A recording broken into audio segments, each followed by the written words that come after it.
దరిద్రం ఉండి నువ్వు జగిత్యాలలో ఓడిపోతే ప్రజలు తిరస్కరిస్తే నీకు మంత్రి పదవి ఇవ్వకపోతే ప్రజాపాలన పోవాలనా?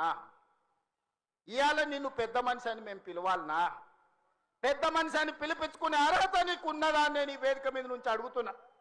నేను అడుగుతున్నా, ఇవాళ పెద్ద మనిషిని ప్రజాపాలన ఎందుకు పోవాలి, పాపాల భైరవుడు అధికారులు ఎందుకు రావాలో నువ్వు జవాబు చెప్పాలి.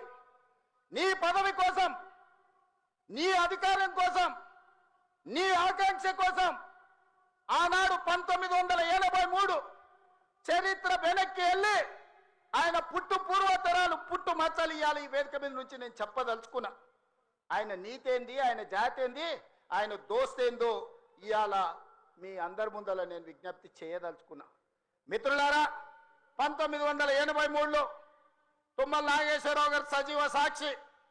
ఆనాడు అన్న పెద్దలు నందమూరి తారక రామారావు గారు యువ న్యాయవాదిగా జగిత్యాలలో న్యాయవాది పదవిని బాధ్యత నిర్వహిస్తుంటే పిలిచి భుజం తట్టి నీకు ఎమ్మెల్యే టికెట్ ఇచ్చి నీకు ఎక్సైజ్ శాఖ మంత్రి ఇస్తే సంవత్సరం తిరిగే లోపలనే అన్న ఎన్టీఆర్ను వెన్నుపోటు పడిచి నాదెండ్ల భాస్కరరావుతోని జట్టు కట్టిన నువ్వు నాదెండ్ల భాస్కరరావు సోపతిని వదిలి కాంగ్రెస్ పార్టీలకు వచ్చి 40 సంవత్సరాలు పూర్తయింది.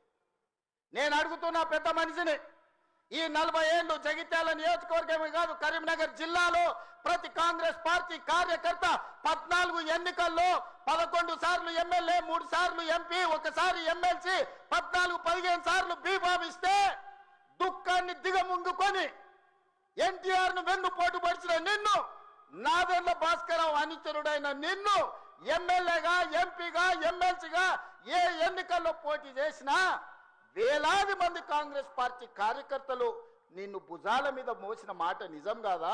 పల్లకిలో అసెంబ్లీకి పంపిన మాట నిజం కాదా? మిత్రులారా, 40 ఏళ్ళు నీ కోసం, నీ పదవి కోసం, నీ కుటుంబంలో జడ్పీటీసీ, ఎంపీపీ ఏ పదవి వచ్చినా నీ కుటుంబానికి ఇచ్చుకున్నా జగిత్యాల కాంగ్రెస్ పార్టీ కార్యకర్తలు మౌనంగా నీ కుటుంబానికి ఊడిగం చేసిన మాట నిజం కాదా?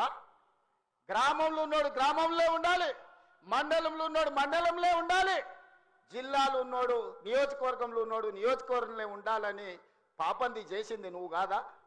మొన్న నేను జగిత్యాల కార్యకర్తలను కలిస్తే ఒక్కొక్కరు తమ కష్టాలను మనసు విప్పి మాట్లాడుతుంటే నాకు ఆశ్చర్యపోయినా.